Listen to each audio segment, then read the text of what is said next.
ভারত থেকে পালাতে গিয়ে সীমান্তে পুলিশের জালে 12 জন বাংলাদেশি এসআইআর এর ভয়ে পালাচ্ছিল ভারত থেকে। আর সেই সময় গ্রেপ্তার সীমান্তে। এসআইআর এর ভয়ে ভারতের বিভিন্ন প্রান্তে কর্মসূত্রে থাকা বাংলাদেশিরা উত্তর 24 পরগনার স্বরূপনগর সীমান্ত দিয়ে অবৈধভাবে বাংলাদেশে পালিয়ে যাওয়ার সময় ধরা পড়ল পুলিশের হাতে। গ্রেপ্তার 12 জন বাংলাদেশি। পুলিশ সূত্রে জানা গিয়েছে, আজ সকালে স্বরূপনগর থানার ভারত বাংলাদেশ সীমান্তের হাকিমপুর তারালি সীমান্ত দিয়ে অবৈধভাবে ভারত থেকে বাংলাদেশের সাতক্ষীরায় যাওয়ার সময় বিএসএফ এর 143 নম্বর ব্যাটালিয়নের জওয়ানরা তাদের পাকড়াও করেন। পাকড়াও করে স্বরূপনগর থানার হাতে তুলে দিলে পুলিশ তাদের গ্রেপ্তার করে। ধৃত 12 জনের মধ্যে 5 জন পুরুষ, 4 জন মহিলা ও 3 জন শিশু। ধৃতদের আজই বসিরহাট আদালতে তোলা হয়।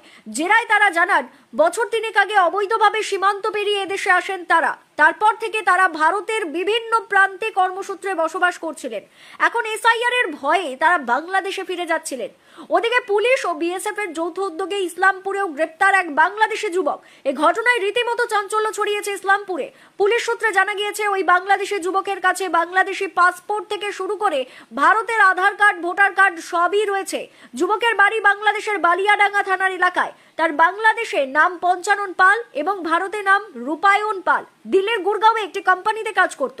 আজ তাকে গ্রেপ্তার করা হয় পণ্ডিত পোতা 2 গ্রাম পঞ্চায়েতের রাজাভিটা এলাকার এক আত্মীয়র বাড়ি থেকে। ধৃতের কাছে বাংলাদেশি পাসপোর্টের পাশাপাশি ভারতীয় পাসপোর্টও রয়েছে। পুরো ঘটনার তদন্ত শুরু করেছে ইসলামপুর থানার পুলিশ ও বিএসএফ আধিকারিকরা। ধৃতকে আজ ইসলামপুর আদালতে পেশ করা হয়।